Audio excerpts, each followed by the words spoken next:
with the State Board of Accounts presentation, which is on legislation. With us today is Tyler Michael, and he's going to present first. Before he gets started, I am kind of unhappy to let you know that we don't have our second presenter for the Indiana Archives and Records Administration. But what will happen is we'll get that recording next week, and you'll be able to look at that on your own time and be able to earn your one LEU. So we will actually get done early, but we'll have the Indiana State Library announcements before we dismiss.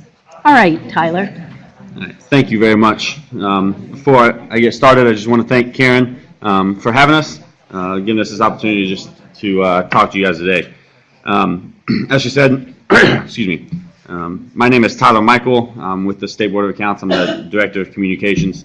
I've been in that position for about a year now.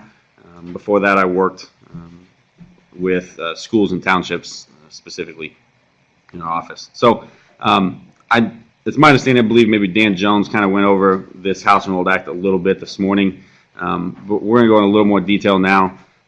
We're talking about House Enrolled Act 1031. We've kind of titled this presentation Finding Resolutions. Since you do have a little bit of an overview from Mrs. Jones this morning, I understand how there can be maybe some misunderstandings with this statute. So really, we want to partner with you guys in this statute and really come together and find resolutions when there are issues.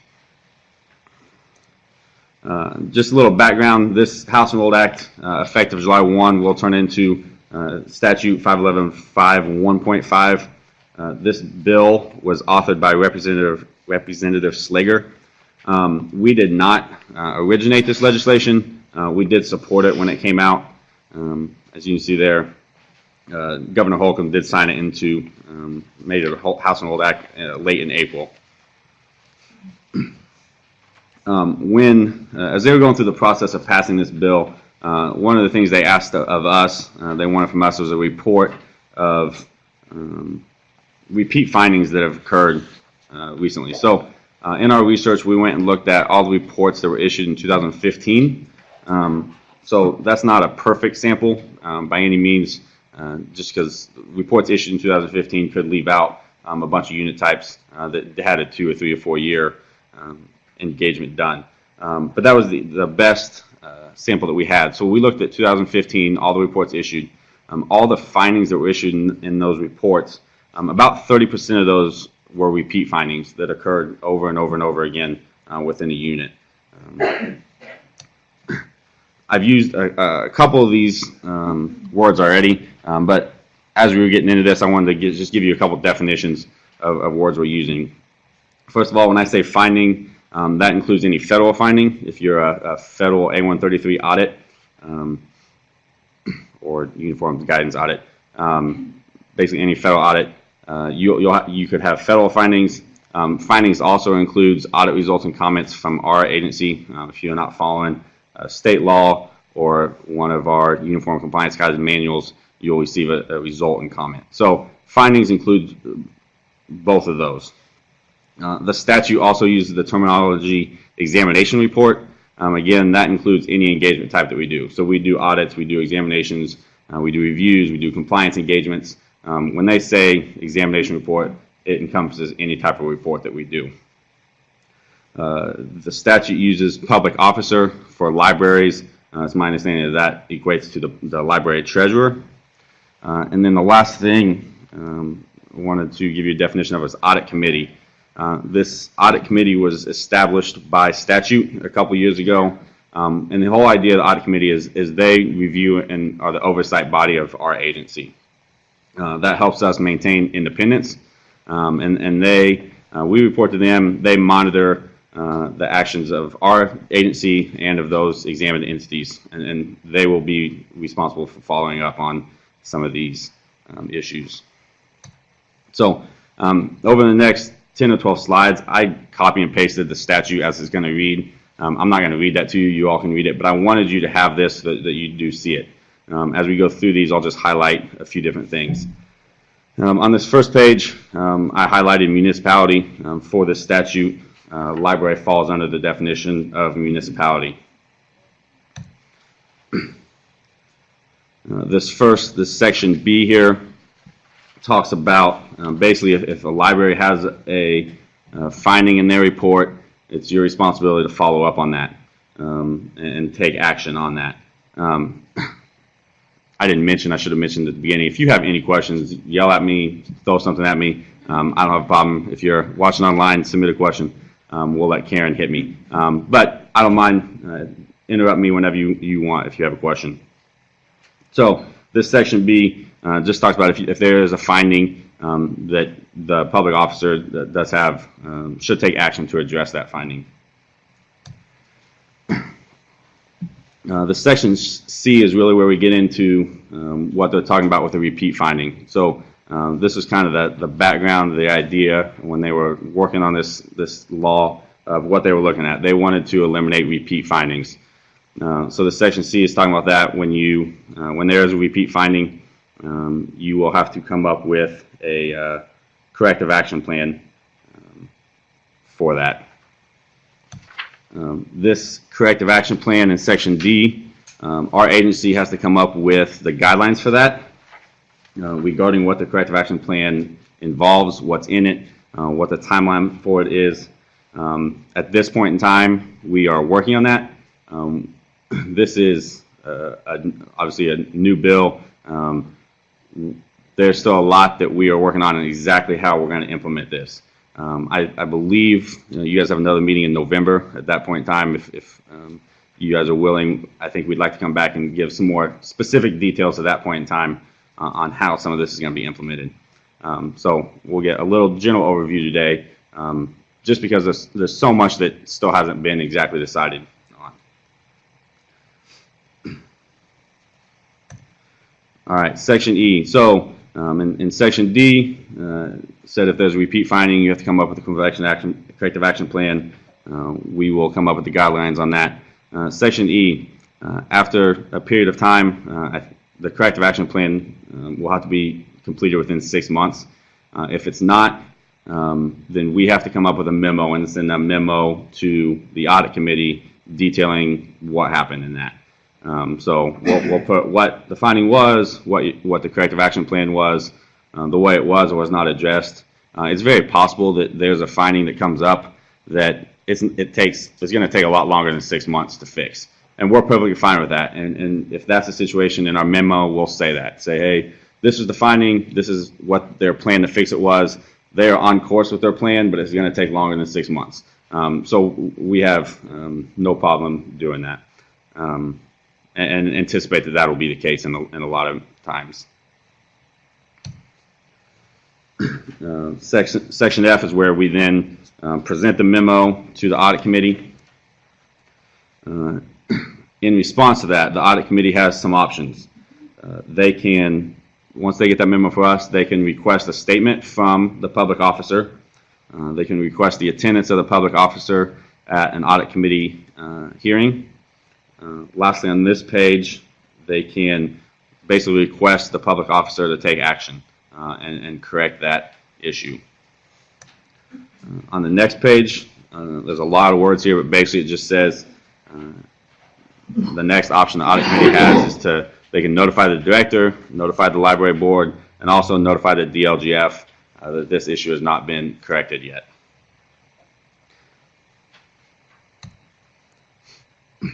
Option 5 for them, depending on the situation, depending on what the finding is, the audit committee will have the opportunity to push that finding on to the local prosecutor.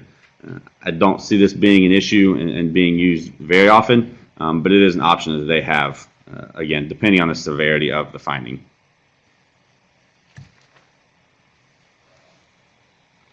A couple more options that the audit committee has. They can recommend legislation be changed. So let's say something comes up to the letter of the law, you're not in compliance. We know you're not in compliance, but it could be a situation where no, you're not in compliance, but really they need to change the law, and the law needs to be changed. So the audit committee has the ability to recommend legislative change as well. And then the last one there, the last recommendation they have is just to come back to us and say, hey, you need to go back out again immediately and follow up on this unit. and do another engagement on this unit this year. I talked about the findings. Again, it's federal findings, any resulting comments. A couple things I want to point out here. In the past, we always issue a report when we do any type of engagement, so that if there are comments that appear in the public report, there's that. But there's also been times in the past where we give you a verbal comment, where we just say, hey, we found this. We don't think this reaches the level that needs to go in the public report, but we wanted you to know about it. We're not going to have verbal comments anymore with this in that same manner. What's going to happen is we're going to have a management letter. So it's still not going to be a public report. It's going to be very similar to those verbal comments, but we're going to put them on paper. We're going to give them to you so that you have them in writing for your information. Again, like I said, that's not going to be public. That's not going to go in the public report, but still something we want to give you in writing to let you know, hey, this is something that we found. You may want to look into correcting that in the future. For subsequent findings, for those repeat findings, we're going to use any report that's currently out there as the baseline. So if your most recent report that's already been issued, if we come back next time and one of those is a repeat finding, that's when we're going to start this corrective action plan process. I did have a question from earlier that I noticed here about an audit committee. The question is, do we have an audit committee? Do we need to form one, or will the library board of trustees suffice for this? So in this statute, when it's talking about audit committee, it's talking about the audit committee that is established. I've got the statute here. It's talking about the audit committee that's established under IC 2-5-1.1-6.3. I know it's a lot of dashes and dots. But when they're talking about audit committee here, they're talking about the audit committee that's already been established and is the oversight body for the State Board of Accounts, for our agency. All right, thank you. So the subsequent findings, the report baseline, any report that's currently out there is going to be the baseline for the comments that we're looking at moving forward. All right, a little more information on the corrective action plan. If you have received the federal audit in the past, you gotten federal findings, there already is a corrective action plan required for those. This will be different. This is going to be, like I said, we don't know exactly the format of this yet. We have people in office working on that, but we do know it's going to be detailed. We're going to want to make sure that you guys understand what the finding is, and then your corrective action plan, like I said, is going to be detailed in how you're going to correct that. They will also include a timeline of compliance, so we're going to expect to see step 1 of this corrective action plan is going to take a month, step 2 is going to take 3 more months, step 3 is going to take 2 months, for a total of 6 months. Whatever that timeline is, we're going to expect to see that, and then we're going to follow up with you on that timeline. And then how you submit that is still to be determined as well. Currently, most of you are probably familiar. If you have, with our current reports, you have the opportunity to submit an official response. That's not going to change. You're still going to have that opportunity. For that official response, you have 10 days after our exit conference to submit that to us. What most likely is going to happen is you're going to have more time than those 10 days to submit this corrective action plan. But we're still trying to determine what that timeline is on how you submit that to us. And then there's a couple different ideas on how you are physically going to get it to us. There's a possibility that there will be an online form for you to fill out to get that to us, but it may be something that you email to us or send. I would say probably not send to the mail. Possibly email, possibly submit a form online to get that to us. That last line down there, we will require after January 1 of next year. Technically, the law goes into effect July 1st of this year, but there's just not enough time to get everything in place. So if we are in your library or going to be in the near future, and we get a report out before the end of the year, you're not going to have this corrective action plan yet. So sometime after January 1 of next year is when we'll start actually requiring these corrective action plans to be submitted.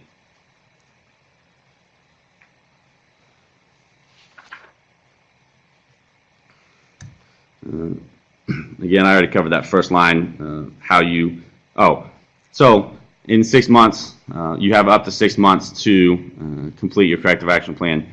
If it takes shorter than that, that's great. But when you do complete your corrective action plan, you'll have to you have to contact our office.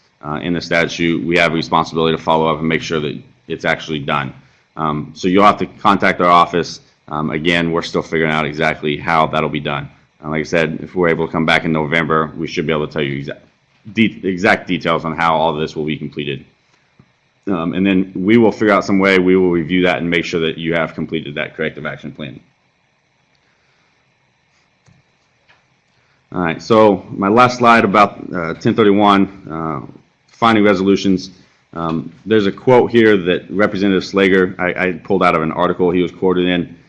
He spent a lot of time on the board of a regional sewer water district, I believe, up north. So he had some experience with our agency, our reports, and his experience showed him that, at least in that district, they had the same findings every single time. And so that's a little context on his quote here. He said, "I remember saying, rather than spending time writing letters trying to justify why we do things differently, why don't we just fix the problem?" So that was kind of his, when he wrote the law, when he wrote the bill, that was kind of the background on his thinking of why. As part of this whole process, when we're giving you the findings, when we're sitting in the exit conference and we're saying, hey, this is what we found, part of that is going to include recommendations from us. We can't, depending on the situation, but for the most part, we're not going to be able to tell you this is exactly how you have to fix it. But we will have a list of recommendations for you. Hey, this is a possibility. This is a way for you to fix it. So in addition to training you guys on this and telling you what this statute is, part of this for us is also training our staff and making sure they understand that they're going to have to work with you and they're going to give you recommendations on how to correct these processes.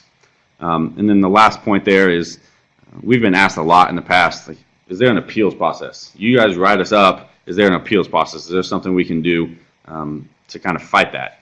And while this isn't exactly that, this is kind of a de facto appeals process. So this will give you the opportunity to say, hey, I disagree with what you're writing us up for. I disagree with your finding. Let's go to the audit committee and let them figure it out. So in that way, like I said, it would be kind of a de facto appeals process. So I got a couple other things I can talk about, but before we leave this topic, do we have any questions? Like I said, we really want to stress we see this as a partnership. There are issues around the state with different things, and we want to find resolutions. We want to work with you guys and figure out a way to either get the law changed or find a way for you to be able to be in compliance with the law. Now, do you want to go to the internet? Yeah, if you don't mind. This one okay? Explorer? Sure. Just bring you up a new tab. Okay. All right. I'm going to take a little bit of time here to walk through our website just to make sure you know what resources we have available to you. And everybody online can see as well. Can see. Okay. So if you go to our website, which is just www.in.gov/SBOA, this is kind of the page that you'll land on. You'll see that we got 5 pretty pictures that scroll through. The important one there is the very first one is our audit reports. And I'm going to start here because we recently, within the last week, have updated this page. In the past, it was very difficult to use. You had to know exactly what you were searching for and to find it. And you really had to know what we were thinking when we named the report, which you didn't have you guys don't have the capability of doing because I didn't have the capabilities of doing. So it's very difficult to search for different things, search for different reports. So our hope is that this new search feature will be easier for you to use.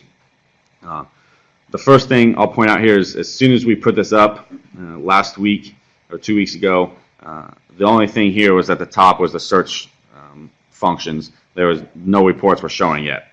And we got a call from multiple media members immediately saying, hey, there used to be this page where you listed all your recently released reports, and that's gone. They were mad at us. They couldn't find it. So what we've done is when you pull this page up, if you scroll down here, the reports that are listed here are listed in reverse order from when they were released. So over here, you can scroll over to the right,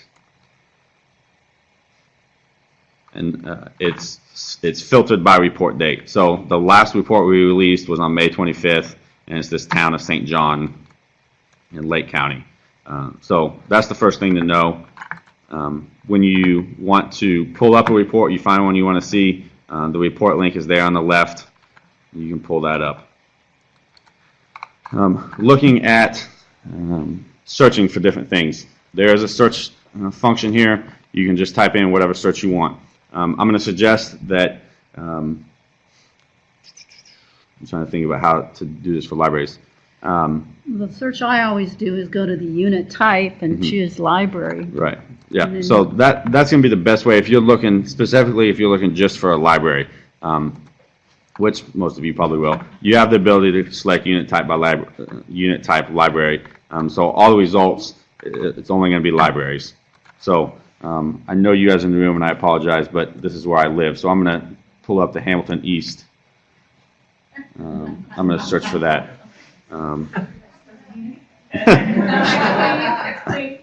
Like I said, that's just because I live there. I visit you guys on occasion, so that's the one it's the one I'm most familiar with. So you can type that in. It'll show if you're just doing library in the search at Hamilton East. It'll show all the reports that are there. You can narrow that down by a year. So let's look at. I'm going to look at 2004. So if you select 2004, it will search, and as you can see here, our audit begin date was January 1 of 3. Our audit end date was December 31st of 2005. In the past, if you had tried to search for 2004, you wouldn't have been able to find anything. So I'm not going to take credit for this because some other agency of the state had to help us with this, but they did a great job with that feature specifically. So if you wanted to find information for 2004 in the past, it would have been impossible to track that down, but now you can find that. Let's take this filter off. You also have the opportunity, and this is pre-populated, you can select whatever county you want. So if we select Hendricks, since we have Hamilton East up there, it's going to give us no results. We can do this another way. Let's take this search off and just do Hendricks County. It'll show all the libraries in Hendricks County. So I didn't know this, but there are a lot of library districts in Hendricks County. Is there anything else? I'm sorry?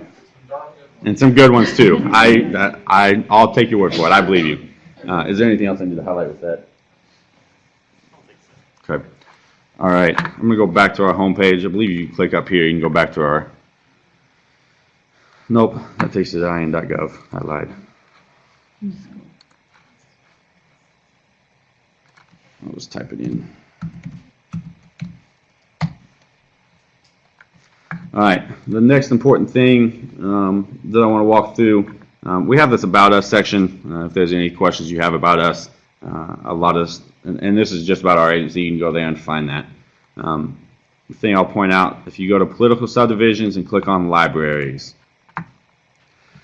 everything that we have out there, any resources we have for libraries is all on this one page.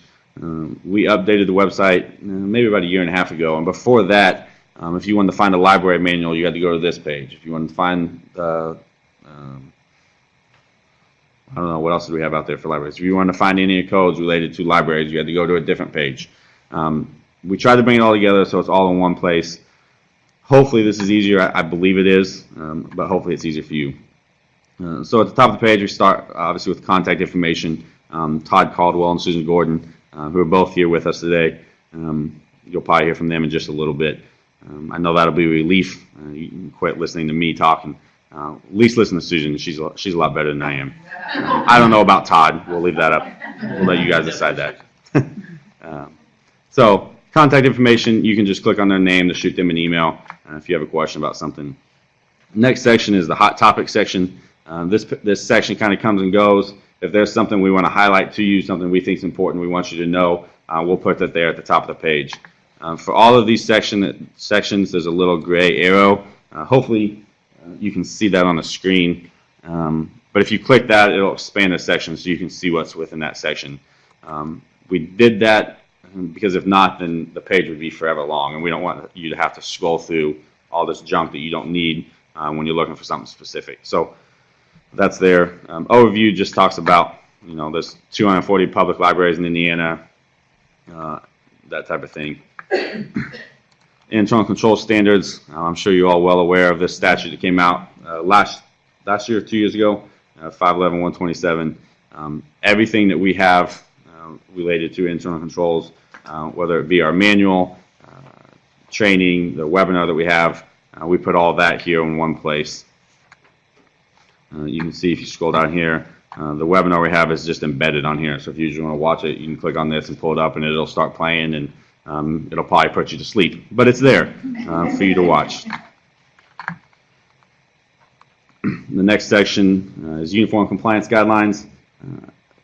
I'm sure you're all well aware. There's a statute, it's 511-124, that gives us the ability, and really it requires us to come up with guidelines that political subdivisions have to follow, other than state law, things that you have to follow to avoid a finding.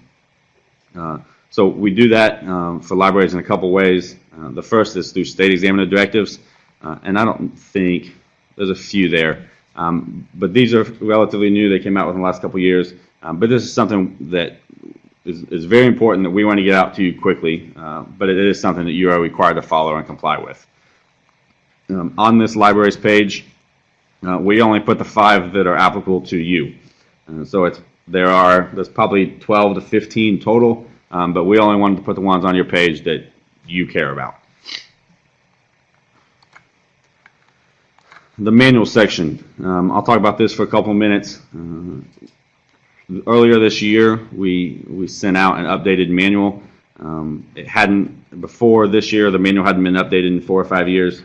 So what we did with the manual in the past, there were probably about 13 chapters. The last 9 of those chapters were meant to be, when we first did these manuals many years ago, those last 9 chapters were intended to be uniform across every unit type. So they should have applied to schools the same way they applied to libraries, the same way they applied to counties. What kind of happened over time was we had different directors in the office, and they would update those for those particular units. And so what we did in this project is we brought all that back together, put it all in one place, and we now put that in Chapter 1. So what those 9 chapters used to be at the end is now Chapter 1. The other thing that we did with that is we took out all the statute from those chapters, almost all the statute that was in those chapters. In the past, we had statute in there. Sometimes we quoted it directly, sometimes we summarized it, sometimes we quoted it, but we didn't actually cite it and say what it was from. It was all very confusing. My understanding is in the past we did that kind of before the internet was popular, and at that point in time it was difficult for political subdivisions to have access to Indiana code. So we would put it in there so that you would have it in that way. With the way technology is now, with a click of a button, you can go find whatever statute you're looking for very easily. So we didn't feel it was necessary to continue to put those statutes in the manual like we have in the past. So we pulled those out of the manual. As of now, you can see the dates at the end of the chapters. 2017, Chapter 1 was the one updated in 2017. These Chapter 2, 3, and 4 still haven't been updated since 2013. That's something we are working on, and we will get those updated in the near future. And again, for the most part, those will go in the similar direction. We'll take out most of the statute. I say we're taking that out. Actually, before I get into that, one more thing. There was also a chapter on information technology, IT stuff. We pulled that out and made it its own separate manual. And that is here, right above the Uniform Compliance Guideline manual. So that used to be a chapter within the manual. Like I said, we pulled that out and made it its own special manual. All right, going back to the statutes. So we pulled all those statutes out of the manual. We didn't want to just do away with that and not have that available to you guys. So what we did is we took those out, and then we just moved them down the website just a little bit. So instead of there being a chapter in the manual about compensation and benefits that was 99% statute, we pulled that section down, and we put all that information here. So if you're looking at compensation and benefits, if you want to know about ghost employment, you can come here and just click on the statute. It'll take you to the statute there.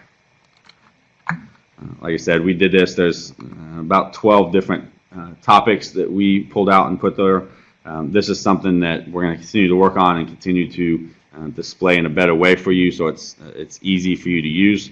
But this is a quick way for us to pull those statutes out and put them here, so you still had access to them, and like I said, in a fairly easy manner.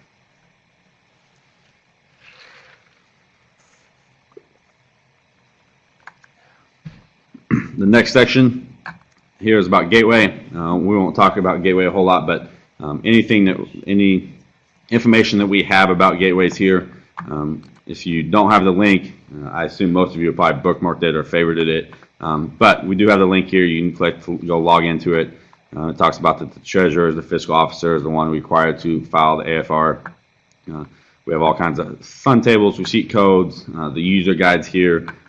Hopefully any questions you have about either the AFR or the 100R on Gateway is here for you to find. Electronic forms. I don't know why. Nobody's ever really been able to tell me a great reason why, but most of the forms that we prescribe, we can't send you. You're shaking your head. You're obviously annoyed by that. I am too. But most of the ones that we prescribe, we can't actually provide. Those have to typically be purchased from a public printing vendor. There are a couple here that we have that you can download. I think those are the only two available now that we can give you directly. So if at any point in the future, if we come up with any more forms that we can give you, those will go there and you can go download those directly. I'm hesitant to open this next one because I don't think it's updated. No, it is not. So this is just showing that I don't do my job very well.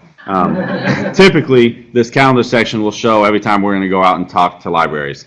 It should have today's date, but like I said, I dropped the ball and haven't updated that yet. So hopefully Todd's making a note and will remind me when you get back in the office, and I'll try to update that this week.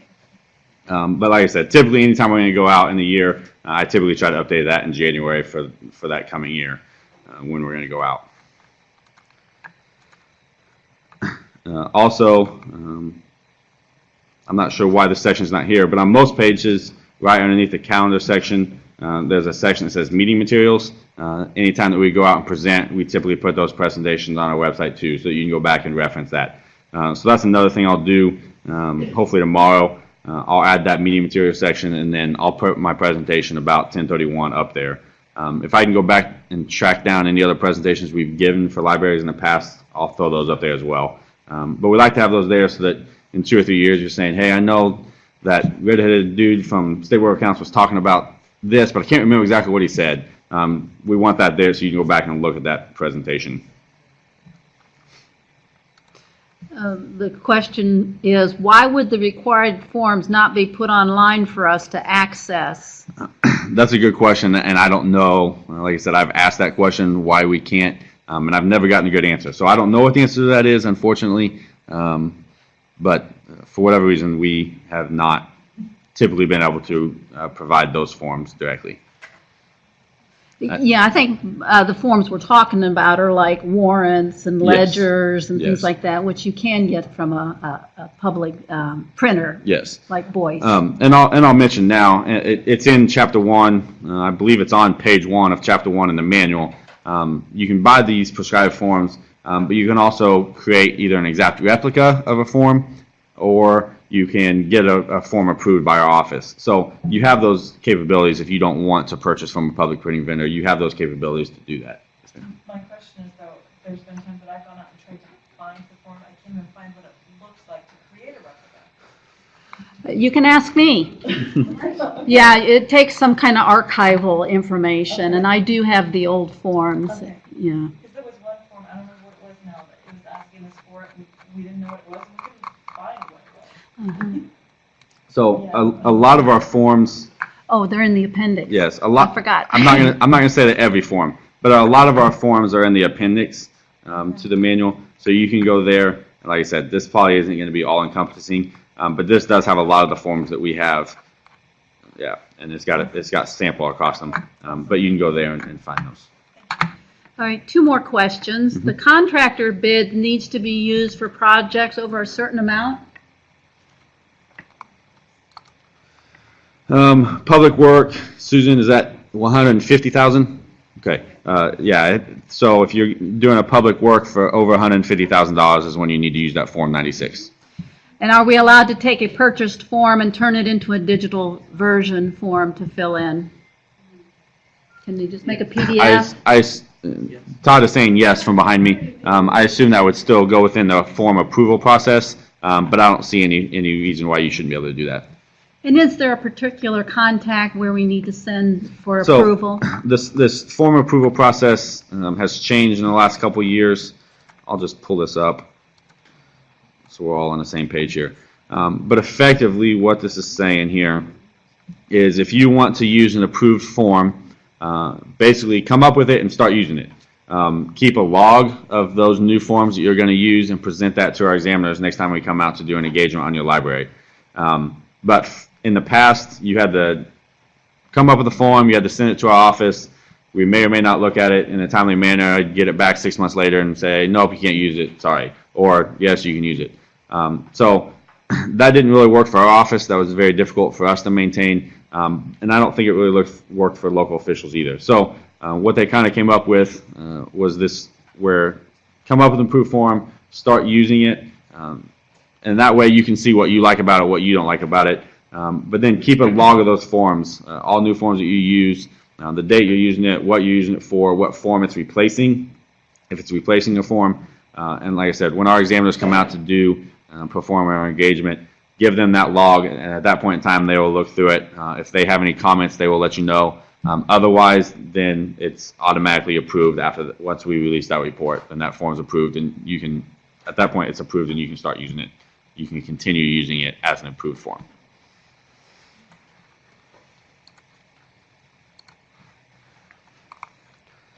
All right, let's see. All right, the next section is this best practices section. Somebody in our office a couple years ago had this idea of coming out with these documents that are just useful to local officials. These are not uniform compliance guidelines. These are nothing that you are required to comply with. But these are just things that you can, documents that you can look at that can help you. So if you decide you want to start using a credit card, and at this point in time, I assume most local units are, but if you're not, and you want to start using a credit card, you can look at this document. It just gives you a helpful hint. Hey, don't forget to do this. Don't forget to pass a policy. This is what the policy should say. It's that type of thing. I don't know if we will expand the use of these in the future. I imagine at some point we probably will. But like I said, these are just helpful documents, recommendations for you as you're doing something. Like I said, we have the two now about credit cards and then about small purchases. The resources tab, any link that we think might be helpful to you. There's the associations there, and then we have other links down here as well to the state of Indiana, to the General Assembly's website for the Indiana codes, GASB 68, information from INPERS. Any link that we think might be helpful, we'll try to throw in there just so that you can come to our website and go anywhere else you need to go. All right, I already talked about the audit reports, but you have a link there as well to get to that. The last two sections I will talk about, and then I'll turn it over to Susan and let her highlight a couple other new legislation things. The first section here we'll talk about is the comments about our staff. A couple years ago, the board decided, hey, we want some way for local officials to give us feedback, both positive and negative, about our staff. Hopefully all this feedback is going to be positive, but there could be a situation where there is something negative that you want to highlight. So go fill this out. It's pretty basic information: name, email address, what unit you're with, the name of the person that you want to talk about, and then there's just a message box, and you can put whatever you want in there. Once you hit submit, that sends an email to our board members for them to review and take action on as is necessary.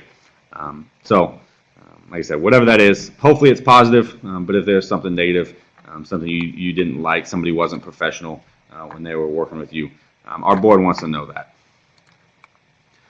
Lastly, these responsibilities under 511-127, if this statute sounds familiar, it's the same one that came up with that internal control standard stuff that we talked about earlier. Also within 511-127, there are two sections that talk about irregular variances, fraud, losses, shortages, that type of thing. Section J says you are required to report to us those type of things. You can really report that stuff to us however you want. If you want to call Todd and Susan, that's fine. If you want to send them an email, if you want to tell one of our examiners on site, that's all fine. The best way for us is if you go out and fill out this form on our website. That comes directly to me, and then I'll disseminate from there, and I'll get with Todd and Susan, and we'll meet about it and figure out what the situation is, how best for us to follow up. So this is an option, hopefully a fairly easy option for you to use for that situation. So I think that's all I have. If there's no other questions, I'm going to turn it over to Susan Gordon, let her talk about a couple other bills for you.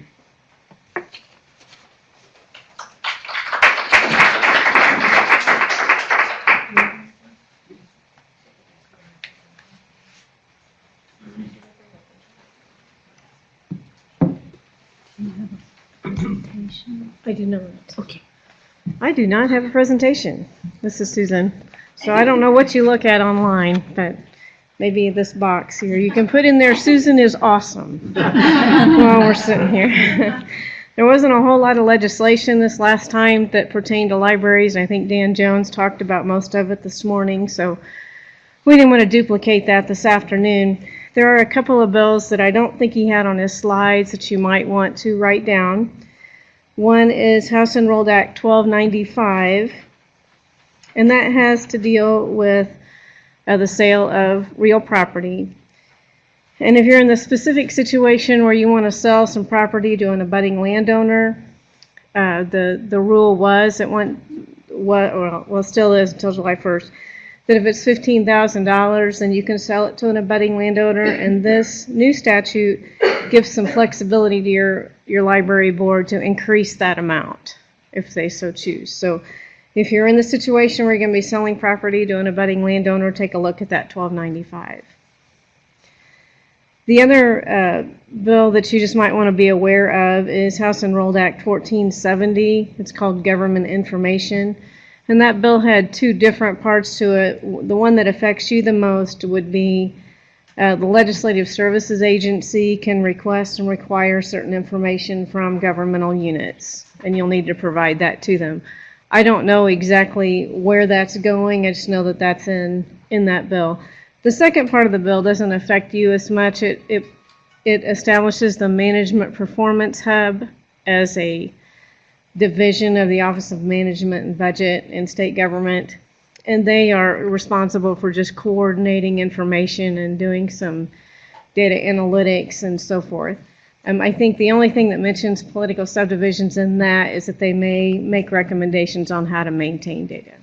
So those are the other two bills that we had to talk about today. Nothing major, thankfully. No major things that we have to worry about this time.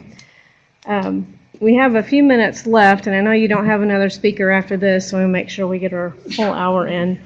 Does anybody have any just questions in general they want to ask Todd? Or if they have any questions, specifically I hear there's still a lot of issues with internal controls and questions about how to implement that. Is there any questions that you would like to discuss while we're here for the next few minutes? Give you a minute to think. While you're thinking about that, I will interject that Sylvia Watson, our legal counsel, will be coming out with a legislative bulletin to cover other legislative issues that may have an impact on libraries. And that should be out within 6 weeks, something like that. Okay. And most of them didn't have a fiscal or, budget impact, which is why we didn't share them today. Well, the question is, we've not been audited since 2011. When might we expect to be audited again? Soon. I'm sorry, I don't have any information on how the audits are scheduled or when they're scheduled, but we are supposed to be auditing every 4 years. So since it's been longer than that, I would think that you would be on our engagement strategist's radar. Is that a good answer? Well, I think the other point, too, I had heard in the past was if they have a federal grant of a certain amount. Yes. and they're required to be audited, they can contact the State Board Yes, of if anybody has a grant of 750,000, federal grant of 750,000, or if there's some bonding requirements that would require an annual audit, well, please contact our office. You can contact me or Todd, and that brings me to something else. We have changed our email address. You can still get to us on those links on the website or the S. Gordon or T. Caldwell. But we have a new box called libraries@sboa.in.gov. And that's just an inbox that Todd and I can both access and hopefully get an answer to you sooner. If one of us is out of the office and you send it, to me and I'm out, then I don't see it for a couple of days. But to that mailbox, then it should be monitored every day, hopefully. If the State Board of Accounts does a review instead of an audit, does that act as the same as an audit for the purpose of destroying old documents? Okay, where is it again? I'm sorry. If the State Board of Accounts does a review instead of an audit, does that act as the same as an audit for the purpose of destroying old documents? Yes, we're considering the review engagement the same as, for the purposes of that destruction of public records, as an audit. And then earlier, please clarify if the director or treasurer needs to submit the LAR. It is the treasurer that needs to submit the annual financial report. Is that what that is? Yes, that's the old, yeah. we call it the AFR now. Yes. Okay. Please repeat the mailbox address. Oh, yeah, I'm sorry, it's a little fast. libraries@sboa.in.gov.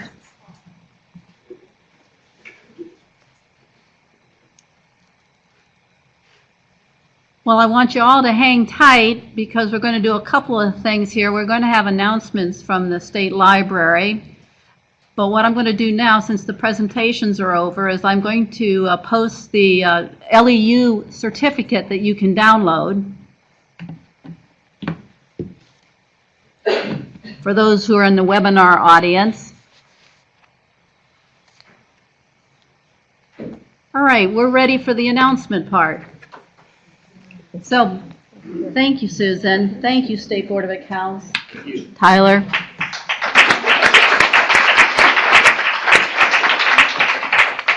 Well, as you know, there's been some changes here at the State Library. And if for those of you who don't know Jen Clifton is the new director of the Library Development Office, and she will share with you the announcements. Before I let her start, plaque payments, for those of you who are net lenders, you should receive that EFT in the middle of June.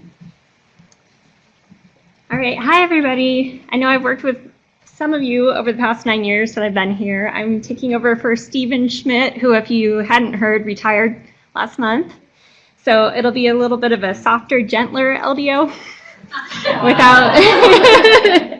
without Steve around.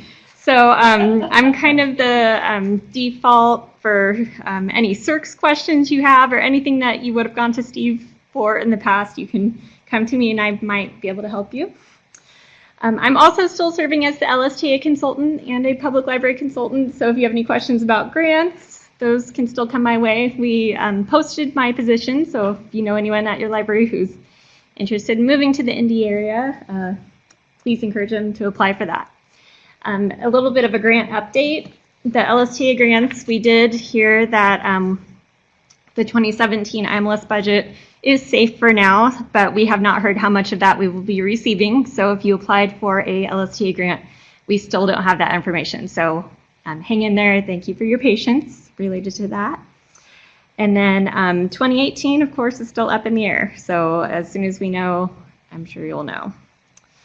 Some upcoming deadlines related to the Library Development Office. Indiana Share is approaching its 9th anniversary of service, and you may have gotten a sternly worded letter back in March, I believe, about some upcoming charges related to that. For any Class A libraries using the service, a $5 per share request charge will begin on July 1st. And Class B and Class C public libraries will have up to 250 free loans per year, and those will be billed quarterly. And we will be reviewing that quarterly to see if that's something that is sustainable and is something that we'll continue to do. So just know that that's coming up, and we'll be sending a few reminders out about that as it approaches. Some of you may have received standards letters from us in March as well, and the Indiana Library and Historical Board will be reviewing any Libraries with Standards issues at their June 9th meeting. So we will let you know what the status of your waiver request or anything else that you may have requested from us is shortly after that. Another renewal coming up, Info Express. If you're continuing your service for the next year, we need to know by August 1st if you plan to renew, and then your payments will be due on August 31st. And just a reminder that David Michael Hicks is our consultant who can help you with that. If you need to change, drop, or add days, he can help you with that. Our new director's workshop is scheduled for August 15th. So if you're new or there will be someone new at your library, please make sure they know about that. And that's really all I have for announcements. So I just wanted to say thank you, and I look forward to continuing to work with you, and let us know if our office can help you with anything this spring or summer. All right, thank you.